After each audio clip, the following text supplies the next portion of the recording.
One really great tip that I can give anyone in life at any age is to walk in life like you are with your younger self. And what I mean by that is think about like how you would nurture a child, right? I feel like usually commonly, right, people tend to have like this hypersensitivity towards children because we know that they are almost like helpless and they're innocent, and you have to be the one to support them and show up for them and give them what they need, right? But of course, I feel like as we go into adulthood and just the conditionings and the traumas and experiences that we have in life, we tend to not like look at ourselves as people to protect, as people to nurture. And honestly, just based off of observation, I realized that a lot of adults tend to neglect themselves and not really properly nurture themselves in the way that they should to cultivate like the best life for themselves, or just even to experience a level of safety within themselves. And as a person who's gone through therapy, I also self-reflect a lot. I've acknowledged a lot of just the things that I've experienced as I grew up in life, and I've worked on those things to become a better version of myself. And just to give like a deeper example of what I mean, I used to be a people pleaser. I used to be a perfectionist. I used to not really speak up for myself, or I used to struggle with seeing my value, or I wouldn't really be able to validate myself in the way that I do now. So it's like being your biggest cheerleader, right? So now as an adult, with all the inner work that I've done on myself, just my mindset, my inner emotions, and just all those things, with being better connected with myself and having a healthier relationship with myself, one really helpful mindset shift that I've had was to look at myself as my adult self, but also acknowledge my younger self at the same time. So now, when it comes to like if I'm feeling not so confident about something, I think about my younger self and I validate myself through my younger self. So let's say if you had like a kid around you, right?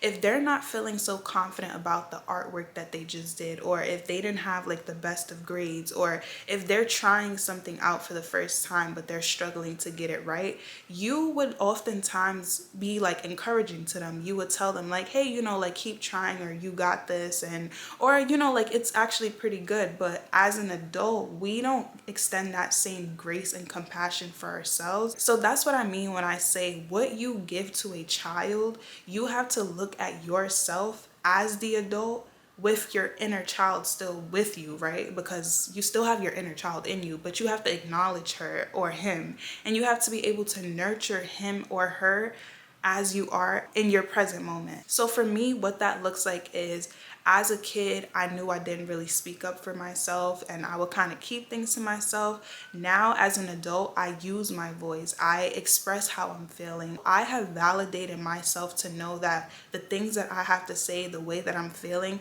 it's worthy of expressing because I'm worthy, right? As a child, when you reflect on the past, with you not speaking up for yourself, oftentimes that came from a level of fear or not feeling confident in expressing yourself and your needs. And oftentimes, because of that fear of not speaking up for yourself, you will find yourself not having your needs met. So, me as an adult, now I have validated myself enough to know that my feelings are valid, and the things that I do want, I'm going to speak up about it, because again, closed mouths don't get fed, right? And also, you speaking up for yourself is not just getting what you want, but it's also protecting yourself. Or say, for example, as a child, you don't really know how to set boundaries or how to protect yourself. So as an adult, I do my due diligence to set boundaries in protection of that inner child, or even just out of protection for myself. You as a adult, you also need protection. So that means, again, using your voice, or speaking up when you don't like something, or setting like personal boundaries. Or another thing with kids, you protect them from certain things that are harmful for them because you know that they shouldn't be indulging in it. So as an adult, why do you not extend that same compassion to yourself? So say, for example, with kids, you will want them to stay away from cigarettes, drugs, alcohol, or whatever the case is, right? And of course, like, I know as humans, people are going to indulge, right? But just to add some more context to what I'm trying to say, you would try to keep those things from a kid because hey, that's not good for your body and things like that. But why is it that as adults, like, we don't have that same level of consideration for ourselves to say, like, hey, my body doesn't deserve this, my body deserves better, so I should treat my body better? Or even, let's say, for example, when it comes to emotions with kids, you will want them to express themselves because you know that, like it's healthy for you to express yourself. But as adults, why do we bottle in our emotions? And why wouldn't you do your due diligence to validate your emotions and acknowledge your emotions and not just brush them to the side? And what sparked this conversation for me was just earlier, I was just thinking about, like just the progress that I've made over life, right? And it was a question that came up where it's just like, what is something that I would never want to forget? And my immediate thought was just like my younger self, but also the experiences that I've experienced just over life, because I feel like to think about like where I am now and where I was, and just to think about the growth that I've made over time, I would never want to forget that little girl, because I know the things that she's experienced, the way that she's felt, and like just to know that like everything that I'm doing now is for her, everything that I'm doing now is because of her. It's just like, like we kind of sometimes don't think about our younger selves when we are operating in life. And just the thought that my younger self is what I am doing everything for now. Of course, like not just my younger self, but like, just for the world, right? But when I think about like that little version of myself, even me last year, even me 4 years ago, like to know like that like hurt person, but like the growth that was made, it's just like it's really inspiring, honestly, to keep going. But it's also just like I'm doing this for you. Like me having the boundaries that I have, me using the voice that I have, me growing my emotional intelligence, and me just growing my confidence, and all of that is literally for my past self. And I would not be here, and it would be difficult to really track progress when I don't think about my past self. Because a lot of times when it comes to life, time is moving real quick.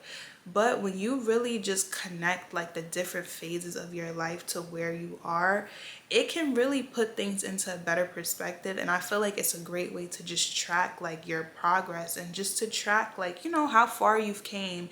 And I think that's also really important, because when you have something to measure, it gives you that motivation and also that inspiration to keep going, because it's like you can see things actually, like blooming in life. And when you think of that younger version of yourself, I feel like it allows you space to be a lot more compassionate with yourself, a lot more easier with yourself, because I feel like we can be really hard on ourselves sometimes, especially when you get older, when things may not go the way you plan for it to. Basically, we can be hard on ourselves, the world can be hard on us, but it's like if the world is going to be hard on you, yeah, I'm not saying like don't hold yourself accountable and things like that. Like, don't get me wrong, you have to have a level of self-awareness to know that if there's something that you could be doing better and like you have the capacity for it, then it's just like, okay, like do what you got to do.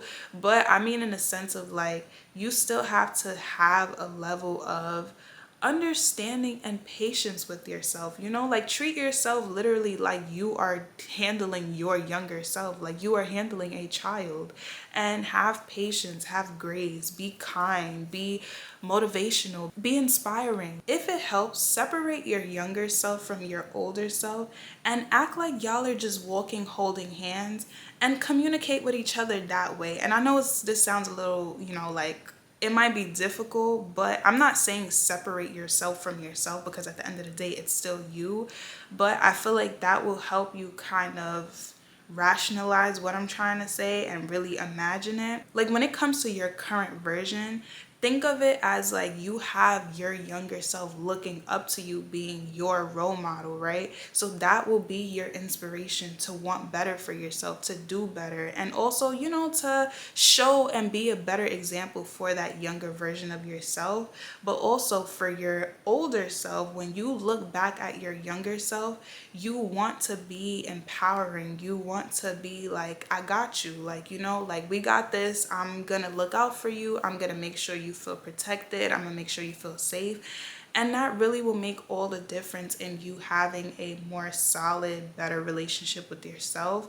But like I said, it requires you to really be able to have that connection with yourself in order to really grow upon that. So yeah, that's basically just what I wanted to say with this. Be kinder to yourself, treat yourself how you would treat a kid. Like, and I'm not talking to people who, like, if you're like a mean person, I'm not talking to you. But then again, I am talking to you, because it's like, for you to not be kind to a child, like, you have some work that you need to do within yourself, right?